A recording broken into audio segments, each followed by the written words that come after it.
E aí galera, tudo bom com vocês? Você sabe o que significa aquela expressão de Jesus quando ele fala lá em Mateus, no capítulo 19, versículo 24? Ele diz que é mais fácil um camelo passar pelo fundo de uma agulha do que um rico herdar o reino de Deus. Pois é. Entrando numa interpretação mais antiga, que vem de Cirilo de Alexandria, do quarto século, ele diz que houve um erro ortográfico aí, que ao invés de terem colocado camilo, que significa corda, colocaram camelos, que significa o camelo. Então houve um erro ortográfico. O problema é que se você disser que realmente foi isso, você tem que ter um texto original para poder comparar. E nós não temos um texto original para poder fazer a comparação. Nós temos cópias de cópias. Então nós vamos entrar aí num loop infinito para tentar explicar uma coisa que a gente não tem com o que comparar.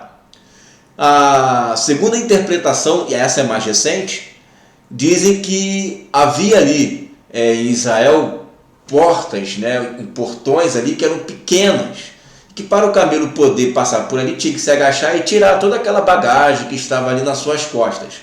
Só que não existe uma prova histórica para isso, tá?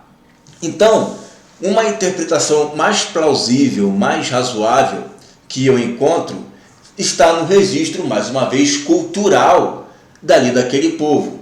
Então eu vou deixar para você aí na tela, Talmud Beracó, que está em 55b. O Talmud Beracó, que está em 55b, diz assim: eles não mostram ao homem uma palmeira de ouro, nem um elefante passando pelo buraco de uma agulha. Viu que interessante, né? Não é uma expressão que Jesus inventou ali. Não é uma expressão nova. Já é uma expressão antiga que já era usada. E olha também o que está aqui escrito na Midrash Rabbah, no Cântico dos Cânticos 5.3. Diz assim: o santo disse: abra para mim uma porta do tamanho de uma agulha, e eu vou abrir para você uma porta através do qual pode entrar em tendas e camelos. Então, como que se explica isso? Porque você observa que não é uma frase que veio diretamente de Jesus, algo novo. Era algo que já se falava naquela época, já tem registros antigos sobre isso. Então, existe uma coisa que se chama aforismo. No meio judaico é utilizado muito esse tal de aforismo. O que é o aforismo? É um pensamento, vamos colocar assim, impossível de acontecer para se explicar preceitos morais. É como se eu dissesse assim: quando alguém obedece à lei, o seu coração cresce como uma árvore. Como é que eu posso dizer que o meu coração cresce como uma árvore? O meu coração pode crescer como uma árvore? Então é um pensamento de uma forma quase como se fosse uma hipérbole para explicar uma lei moral. É interessante que lá no Salmo capítulo 119, aqui no versículo 136, Davi diz assim: os meus olhos derramam rios de lágrimas, porque os homens não guardam a tua lei. Então você observa que ele coloca ali um aforismo, porque para explicar preceitos morais ele vai dar como exemplo algo que é impossível acontecer. Como é que o olho de alguém vai correr rios de lágrima? Os rios de lágrima é um aforismo, é como se fosse uma hipérbole, só que ela é aplicada para dar uma explicação para preceitos morais. No caso de Jesus foi a mesma coisa, ele vai usar de um aforismo, que não é novo, já era uma expressão utilizada ali na época, para dizer: olha, é mais fácil um camelo passar no fundo de uma agulha do que um rico herdar o reino de Deus. Então ele vai usar de um aforismo um pensamento impensável de acontecer para explicar leis morais. Você entende como é que funciona? Mas o que é mais interessante nisso aí não é simplesmente esse aforismo de Jesus. Ele vai dizer o seguinte, que ainda que isso pareça impossível, para Deus nada é impossível.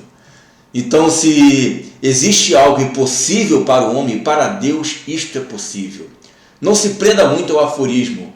Lembre-se que Jesus, ele é o único que pode te salvar. não é o dinheiro, não são os bens, não é a sua popularidade, porque esse homem que Jesus pregou, esse aforismo, ao dizer que, olha, ele me negou, ele preferiu amar as coisas desse mundo, mas mesmo que ele me negue, mesmo que seja impossível para o homem, Deus pode fazer possível esse coração avarento, esse coração que está como de pedra, se tornar maleável de carne, sensível à voz de Deus.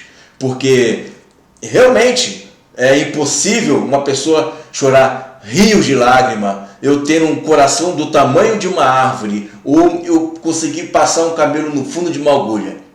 Mas mesmo que seja impossível, para Deus nada é impossível, porque Ele pode tornar esse homem com um coração duro, um coração de carne e passivo de conseguir coadunar a fé e o montante de dinheiro que ele tem. Porque não é a riqueza que vai fazer você um homem de Deus, uma mulher de Deus, mas é um coração quebrantado e contrito. E é esses que Deus procura, pessoas de um coração quebrantado e contrito. Então, que se existe algum camelo da avareza, algum camelo da soberba, algum camelo da idolatria, que é o amor a dinheiro, que o Deus do impossível possa quebrantar o seu coração e fazer você uma pessoa humilde, uma pessoa sempre pronta a ajudar, uma pessoa sempre pronta e disponível, independente se você tem muito dinheiro ou se você tem pouco dinheiro, mas que seja uma pessoa que realmente seja desprovida desse sentimento de avareza e que esteja sempre com o coração disponível a ajudar as pessoas. Que eu e você sejamos assim. Fique na paz.